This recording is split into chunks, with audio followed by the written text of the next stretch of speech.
আসসালামু আলাইকুম ভিউয়ার্স, প্রথমেই জানিয়ে দেব গুরুত্বপূর্ণ সংবাদ শিরোনাম। ভারতে হাতির মতো এবার বাংলাদেশে নির্মমভাবে নির্যাতন করে ছোট একটি বাঘকে হত্যা করা হলো। এরপর এই মৃত বাঘটিকে নিয়ে এরা বিভিন্ন ধরনের সেলফি তুলে। এদের ঠিকানা, গ্রামের বাড়ি সহ আপনাদের মাঝে এক্সক্লুসিভ একটি রিপোর্ট তুলে ধরব। এদিকে কেরানীগঞ্জ ও নাটোরে দুই যুবলীগ নেতা গ্রেপ্তার হয়েছে। মূলত কী কারণে তাদের গ্রেপ্তার করা হলো এ নিয়ে থাকছে বিস্তারিত। তোর কত বড় সাহস যে আমার কথা অমান্য করিস, এমন এক ডায়লগ উচ্চারণ করে কঠিন এক বক্তব্য দেন রুমিন ফারহানা। মূলত শিকদার ভাইদের দেশত্যাগ নিয়ে সরকারকে কঠিন এক বার্তা দেন এই রুমিন ফারহানা। এ নিয়ে থাকছে বিস্তারিত।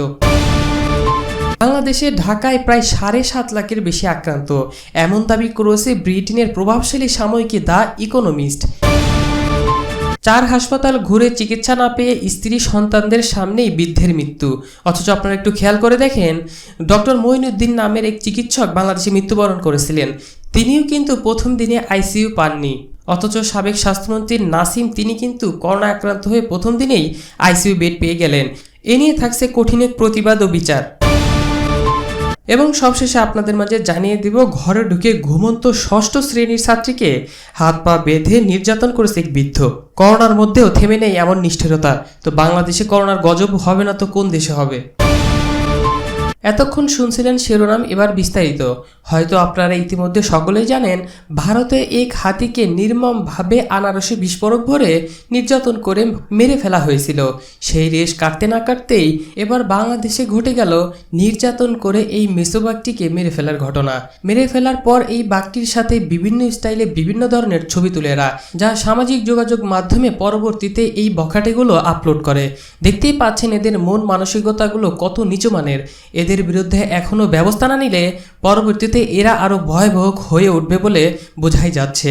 মূলত এরা থাকে চট্টগ্রামের বাঁশখালী উপজেলার কাথরিয়া ইউনিয়নের বাগমারা গ্রামে। প্রশাসনের দৃষ্টি আকর্ষণ করছে, দ্রুত এদের বিরুদ্ধে ব্যবস্থা নিন, না হলে এরা আরও উশৃঙ্খল হয়ে যাবে। কেরানীগঞ্জ ও নাটোরে দুই যুবলীগ নেতাকে গ্রেপ্তার করা হয়েছে। চলুন জেনে নেই এই দুই যুবলীগ নেতাকে কেন গ্রেপ্তার করা হলো। এরপর আমরা জানব শিকদার ভাইদের দেশত্যাগ নিয়ে সরকারকে কি বললেন এই রুমিন ফারহানা। নাটোরের সিংড়া উপজেলায় এক যুবলীগ নেতা 195টি ইয়াবাসহ গ্রেপ্তার হয়েছে। মূলত সিংড়া থানার পরিদর্শক তদন্ত সেলিম রেজা জানান, র্যাব 12-এর একটি দল বৃহস্পতিবার রাতে সিংড়া শহরে একটি বাড়ি থেকে গ্রেপ্তার করা হয়। শুক্রবার দুপুরে তাকে মাদক মামলা আদালতের নির্দেশে কারাগারে পাঠানো হয়েছে।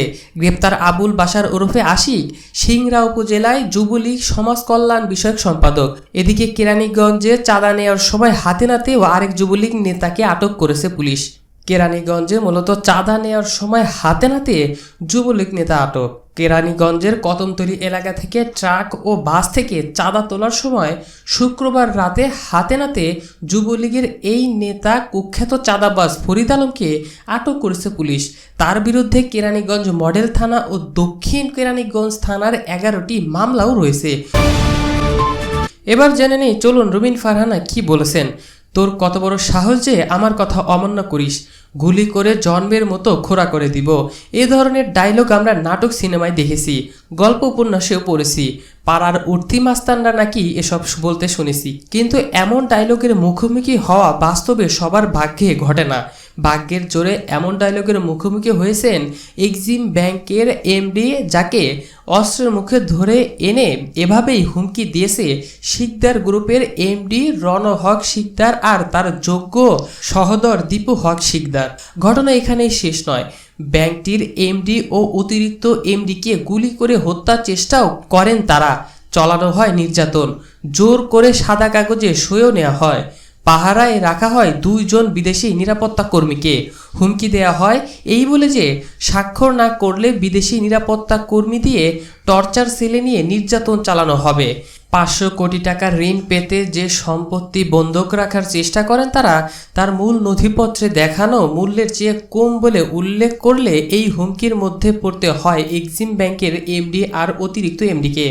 কথার সঙ্গে কাজের মিল রেখে এক্সিম ব্যাংকের এমডির উদ্দেশ্যে গুলি ছাড়েন রণ। বেরসিক গুলির অবশ্য হালকা হাওয়ার পরশ ঝুলিয়ে এমডির কানের পাশ দিয়ে উড়ে যায়, তাতে কিন্তু দমে যাননি রণ। তিনি আবার গুলি করতে ধরলে বেচারা এমডি গাড়ির পেছনে আশ্রয় নেয়। অবিকল সিনেমার দৃশ্য। চিত্রনাট্যকে আরও বাস্তব রূপ দিতে মদ্যপান করেছিলেন এই রণহক শিকদার ও দীপু হক শিকদার।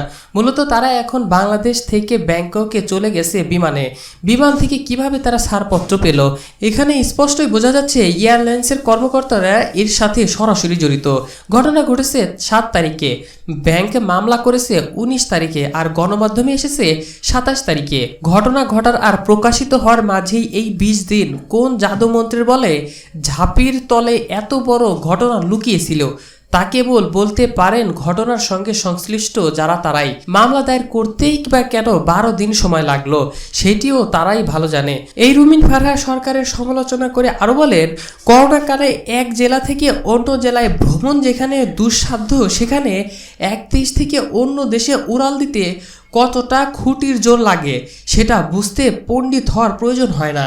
সেই খুঁটির জোর তাদের ভালোই আছে এবং সেটার তারা দেখিয়ে দিয়েছেন। শিকদার গ্রুপের ব্যক্তিগত এয়ার অ্যাম্বুলেন্সটি যাতে নিরাপদে অবতরণ করতে পারে সেজন্য গত 23শে মে থাই পররাষ্ট্র মন্ত্রণালয়কে একটি চিঠি দিয়েছে থাইল্যান্ডে অবস্থিত বাংলাদেশ দূতাবাসকে। ওই দিনই তাদের অনুমোদন দেয়া হলো। ঢাকায় অবস্থিত থাই দূতাবাসকে একটি চিঠি দেওয়া হয় যেখানে দুজনকেই মেডিকেল ভিসা দেওয়ার অনুরোধ করা হয়। ভিসা ইস্যু হয় 24 তারিখ, তারা দেশ ছেড়েছেন 25 তারিখ। যদিও গত 26শে মার্চ থেকে বাংলাদেশ থাইল্যান্ডের মধ্যে ফ্লাইট চলাচল বন্ধ। দেশ ছাড়তে তাদের প্রত্যক্ষ সহায়তার প্রয়োজন পড়েছে থাইল্যান্ডে অবস্থিত বাংলাদেশি দূতাবাস, পররাষ্ট্র মন্ত্রণালয়, বেসামরিক বিমান চলাচল কর্তৃপক্ষ সহ ইমিগ্রেশন কর্মকর্তাদের। আমার মতে বিরোধী দলের একজন তুচ্ছ কর্মী যখন স্বাভাবিক পরিস্থিতিতেই দেশের বাইরে যায় তখন হাইকোর্টের অর্ডার থাকার পরও ইমিগ্রেশন কর্মকর্তারা 1 থেকে 1.5 ঘন্টা আমাকে আটকে রাখেন। মাথায় আঘাত পেয়ে প্রচুর রক্তক্ষরণ হয়ে অসুস্থ এক বৃদ্ধ চিকিৎসা পেতে 4টি হাসপাতালে যান, কিন্তু প্রতিটি হাসপাতাল থেকে চিকিৎসা না দিয়ে বৃদ্ধকে ফিরিয়ে দিল। এ কেমন নিষ্ঠুরতা! বৃদ্ধের ছেলে সোহেল ও মেয়ে রিনা বলেন, কয়েকদিন আগে বাবা মাথায় আঘাত পেলে তার প্রচুর রক্তক্ষরণ হয়।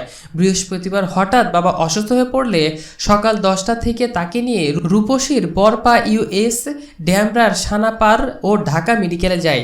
এসব হাসপাতাল বাবাকে ভর্তি নেয়নি। বিকাল 3টার দিকে বাবাকে নিয়ে মুগদা জেনারেল হাসপাতালে যায়। সেখানে জরুরি বিভাগে থাকা নার্সরা প্রথমে ভর্তি নেবেন না বলে মানা করে দেয়।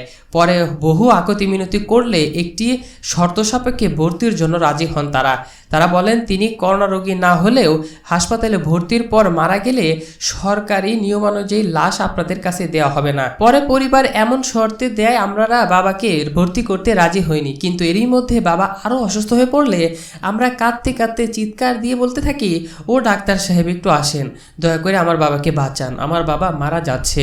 কান্না জড়িত কণ্ঠে সোহেল বলে, প্রায় 20 মিনিট ধরে চিৎকার দিয়ে ডাক্তারদের ডাকতে থাকে, কিন্তু কোনো ডাক্তার বা নার্স সাড়া দেননি। এক পর্যায়ে বাবা মারা যান।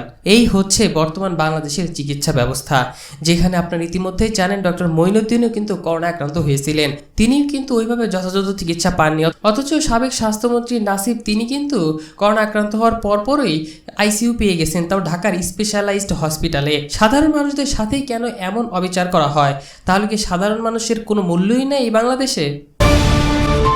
এবার আপনাদের মাঝে অবাক করা এক তথ্য দেব। ঢাকায় 7.5 লাখের বেশি করোনা আক্রান্ত দাবি ইকোনমিস্টের। প্রতিবেদনে বলা হয়েছে, বাংলাদেশের সরকারিভাবে আক্রান্তের যে সংখ্যা জানানো হচ্ছে প্রকৃত সংখ্যা তার চেয়ে অনেক বেশি। দক্ষিণ এশিয়ার অন্যান্য দেশ ভারত পাকিস্তানেও করোনার আক্রান্তের সংখ্যা সরকারের প্রকাশিত পরিসংখ্যানের চেয়েও বেশি। শিরোনামের প্রতিবেদন ইকোনমিস্ট বলছে, কম পরীক্ষার অর্থই হচ্ছে প্রকৃত চিত্র আর বেশি খারাপ হতে পারে। ইকোনমিস্ট বলছে, আইইডিসিআরবির কর্মকর্তা জন ক্লেমেন্সের অনুমান, বাংলাদেশের রাজধানী ঢাকাতেই আক্রান্তর সংখ্যা ইতিমধ্যে 7.5 লাখ ছাড়িয়ে থাকতে পারে। এবার আপনাদের মাঝে জানিয়ে দেব, এই করোনার মধ্যেও থেমে নেই এমন নিষ্ঠুর নির্যাতন। কুমিল্লার হোমনা উপজেলার শ্রীমন্দি গ্রামের এক স্কুল ছাত্রীকে হাত পা বেঁধে নির্যাতনের ঘটনা ঘটেছে। এ বিষয়ে মামলাও হয়েছে। ওই ছাত্রীর মা বাদী হয়ে শুক্রবার রাতে ধর্ষক একই গ্রামের লালু মিয়া ছেলে আব্দুল মতিনকে, তার বয়স 60 বছর, এই বৃদ্ধকে আসামি করে মামলা করেন। থানা ও ভিকটিমের স্বজনদের সূত্রে জানা গেছে, গত বৃহস্পতিবার সকালে মোহনা উপজেলার সদর একটি বালিকা উচ্চ বিদ্যালয়ে বিদ্যালয়ের ৬ষ্ঠ শ্রেণীতে পড়ুয়া ছাত্রী ও তার ৩ বছর বয়সী ছোট ভাইকে নিয়ে নিজ ঘরে ঘুমিয়ে রেখে তাদের মা বাবা খেতে কাজ করতে যান। পরে সকাল ৯টার দিকে প্রতিবেশী নানা রিকশা চালক আব্দুল মতিন ঘরের দরজা খোলা দেখে ভেতরে ঢুকে ঘুমন্ত মেয়েকে ওড়না দিয়ে হাত পা বেঁধে এ ঘটনা ঘটান। এ সময় ওই মেয়ের শব্দ শুনে পাশের বাড়ির তার চাচা বোন এগিয়ে এলে ধর্ষক মতিন পালিয়ে যায়। এরপর স্থানীয় মাতব্বরদের দ্বারস্থ হলে কোনো বিচার না পেয়ে থানা এলে পুলিশ মামলা নেয়। মোহনা থানার ওসি আবুল কাশেম আকন জানান, ঘটনার পরপরই অভিযুক্ত ধর্ষক গা ঢাকা দিয়েছে। আসামিকে আটক করতে পুলিশ চেষ্টা চালাচ্ছে।